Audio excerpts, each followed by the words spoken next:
ইলিশ খাবো আর সরিষা ইলিশ খাবো না তা কি হয়? আর এই সরিষা ইলিশটা খেতে এত মজা, বাঙালির তো প্রথম পছন্দের সরিষা ইলিশ।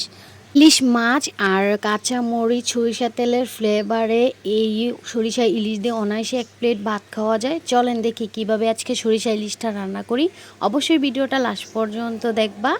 ফার্স্টে আমি ইলিশ মাছগুলোতে হলুদ মরিচ লবণ সরিষার তেল দিয়ে ম্যারিনেট করে রেখে দেব। আপনার যতক্ষণ প্রসেসিংটা রেডি হচ্ছে ততক্ষণ পর্যন্তই আমি এটা ম্যারিনেট করে না রাখবো। সরিষা ইলিশটা রান্না করার জন্য আমি মশলাটাকে রেডি করে নেব। আর সরিষা ইলিশ রান্না করতে তো সরিষা লাগবে মাস্ট।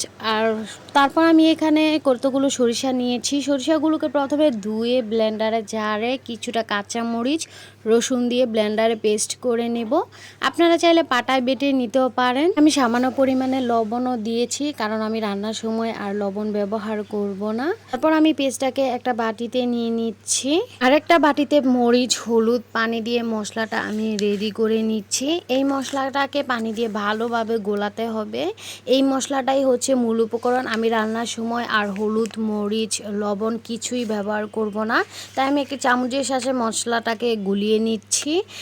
এরপর একটা ফ্রাই প্যানে সরিষার তেল দিয়ে মাছগুলোকে ভেজে নিয়েছি। এটা চাইলে আপনারা ম্যারিনেট করে মাছ দিয়ে রান্না করে নিতে পারেন।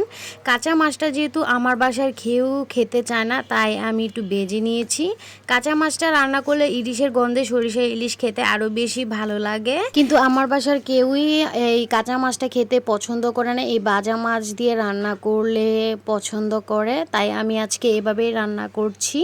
আর এই সময় তো আমার ইলিশের গন্ধে একদমই পেট ভরে যাচ্ছিল, কারণ ইলিশ ভাজা খেতে কার কার না ভালো লাগে। ইলিশ ভাজা খেতে খুবই পছন্দ। আর গরম গরম ইলিশ আর গরম গরম ভাত হলে তো কোনো কথাই নেই। তাই আমি একটু হালকা করে ইলিশগুলোকে ভেজে নিয়েছি। আপনারা চাইলে হালকা করেও ভেজে নিতে পারেন। আর তারপর আমি ইলিশগুলোকে এক এক করে বাটিতে নামিয়ে নিচ্ছি।